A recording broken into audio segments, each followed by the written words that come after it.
Shalom and welcome. The Torah portion this week, VaYetse, continues the story of Jacob. It begins with an amazing story of a dream that Jacob has while he's on his way to Haran. So Jacob left to go to Haran. His mom had told him that he has to get out of town because his brother Esau was really upset and he was out to kill him. So his mom told him, go to Haran to your uncle Laban and chill out there for a while until Esau calms down. Check the place out. You might even find a wife there.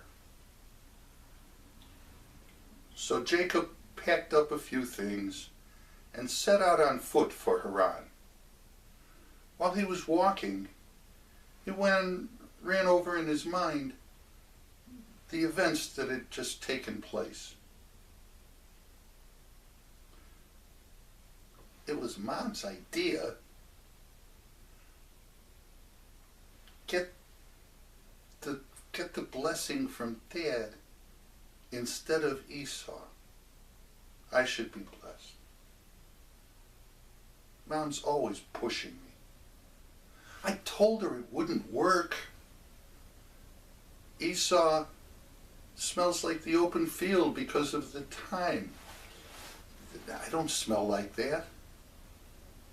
I told her again. Esau has a lot of hair on his body. I don't. And Dad's not stupid. He's going to realize this. Besides, even though his sight is failing him, there's nothing wrong with his ears. And nobody's going to mistake my voice for Esau's. But Mom insisted. And now here I am on my way to Haran, hoping that Esau will not find me. What was I thinking? As he walked, these and many other thoughts were going through his head. Then he noticed the sun was going down. It was time to find a place to stay for the night. He looked about, and there was no real shelter where he was. There were some hills.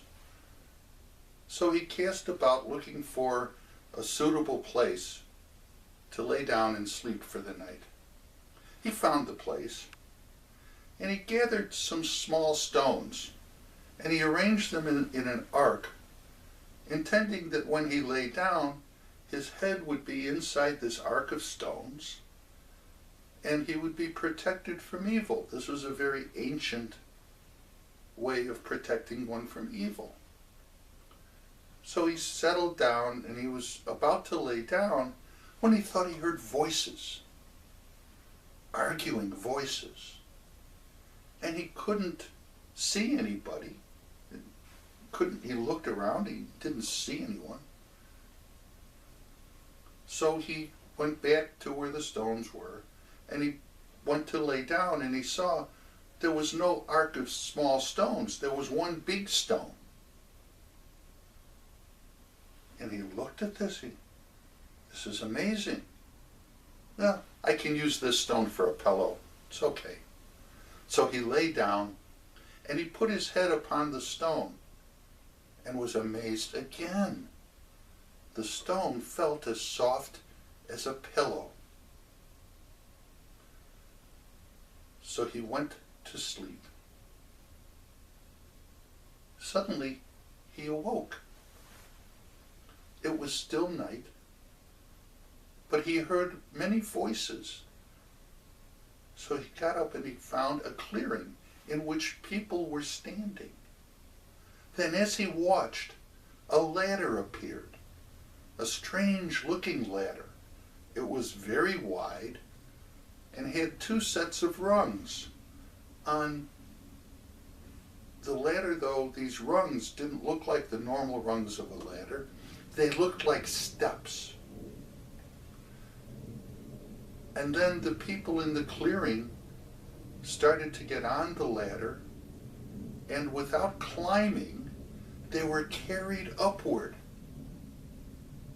And as he watched, he saw other people from the top being carried down. And he realized these aren't people. These must be angels. And the top of this ladder must certainly be in heaven. And as he watched these angels going up and coming down, he saw a platform appear attached to the side of the ladder. And on this platform there was the semblance of a man. And he appeared to be watching the angels. The man looked down at Jacob.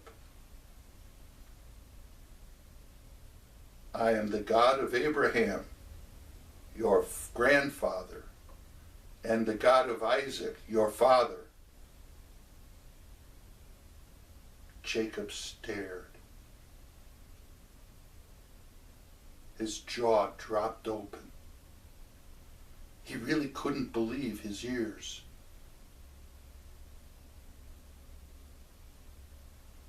"The ground on which you lay, I will give to you and your descendants.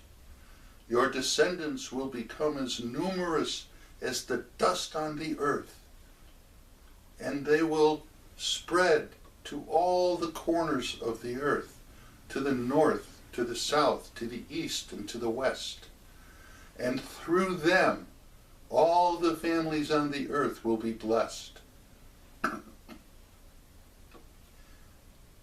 Jacob still couldn't believe his ears. This was an amazing prophecy. And as he watched, the scene changed. It was as if he were watching on a hot day through the shimmering haze that was generated by the heat. And as he watched again, the people, the angels, the ladder, everything turned transparent and slowly disappeared.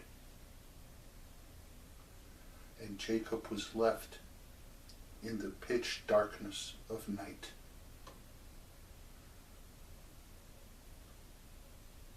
Well, the sun shining on his face woke Jacob.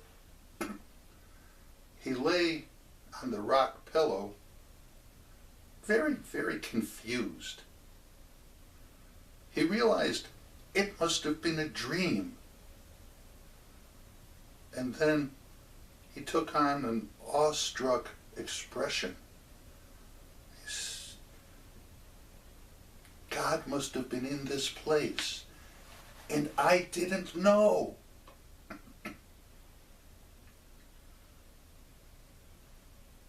And he sat up and he looked about, and there was nothing there.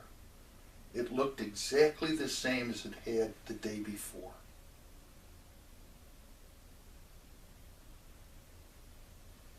Surely this must be God's temple and a gateway to heaven. So he took the rock on which he'd slept and he set it up as a pillar, and he poured some oil on it to dedicate it. And he renamed the place Bethel, the temple or the house of God. But Jacob still wasn't really convinced. So he made a deal with God. He said to God, "If you will bring me safely home, if you will provide for me on my journey, if you will protect me from dangers, then when I come back home, I will accept you as my God. And when he had finished, Jacob stood up, took a deep breath, turned, and continued on his journey to Haran.